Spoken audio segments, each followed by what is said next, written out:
Hi everyone, this is Dr. Menije from Embracing Your Therapy, and today I'm going to talk to you about communication in relationships.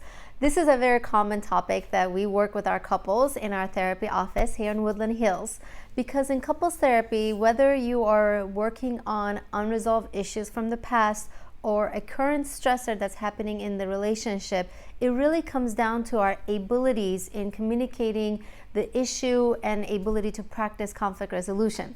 Because at the end of the day, it always comes down to communication. I want to share with you 3 top skills to practice when in communication with your partner.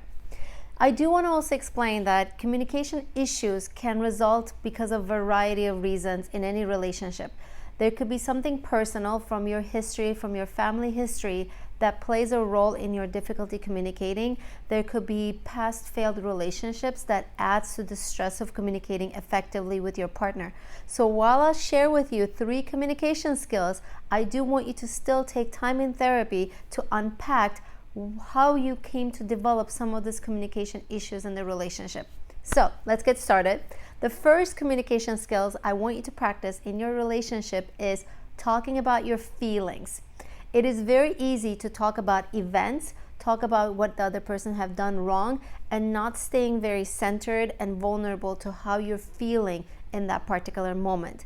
I understand in relationships we may want to talk about the situation in terms of going over some of the details of the situation just to review it, but at the end of the day, it's very, very important that when we are communicating, we have to talk about our feelings. And it really comes down to a very simple statement, which is, I feel hurt, I feel betrayed.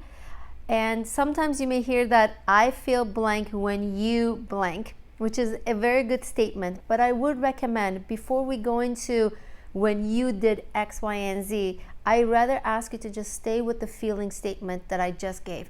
I feel overwhelmed, I feel exhausted, I need more connection, I need more alone time, or I need more quality time with you. So stick to the feelings.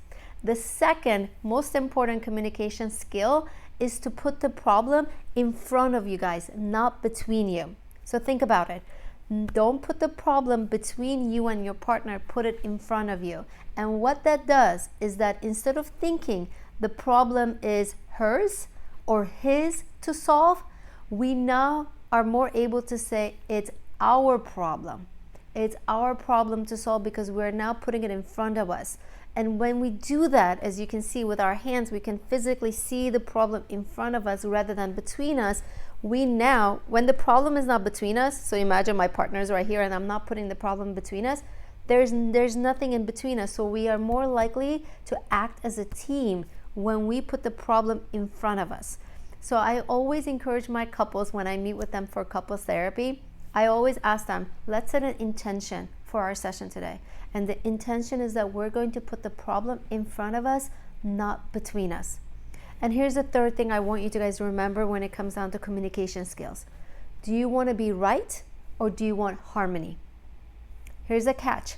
This does not mean you agree anytime there's an issue. It does not mean seeking harmony does not mean I'm always wrong or they're always wrong. But I do want you to think about how often we enter a communication issue or we enter a conversation with the intention to be right and not looking for a harmonious end result. So that's why I ask you, do you want to be right or do you want to have harmony? And again, wanting harmony, choosing harmony over being right means that I am going to be open-minded, I am going to be curious, I'm going to be flexible so that me and my partner can find a solution. That's what harmony means.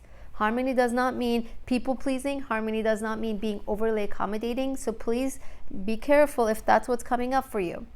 Choosing harmony over being right means that I am going to be curious, open-minded, ask questions, and look for solutions in the problem, not collecting data and throwing data at each other. Well, you did this last time. Well, I cleaned the kitchen at this date and you were not helping with this, which is again pointing fingers and throwing all sorts of data that we might be collecting in our head Choosing harmony is that level of open-mindedness and curiosity when we are dealing with a disagreement, when we're dealing with a conflict in our communication, in our relationships.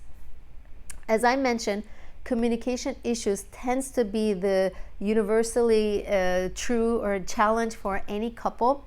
And there could be many different unique reasons why you and your partner are struggling with communication. So I do recommend that in therapy, you first work on how those issues might have developed. And when you're ready, here are 3 communication skills you can practice. Focus on your feelings, put the problem in front of you rather than between you, and focus on being curious, look for harmony instead of being right. If you find this interesting or have any questions, please feel free to comment below, and we can always answer your questions regarding couples therapy here at Embracing Your Therapy in Woodland Hills, California. Thank you for watching.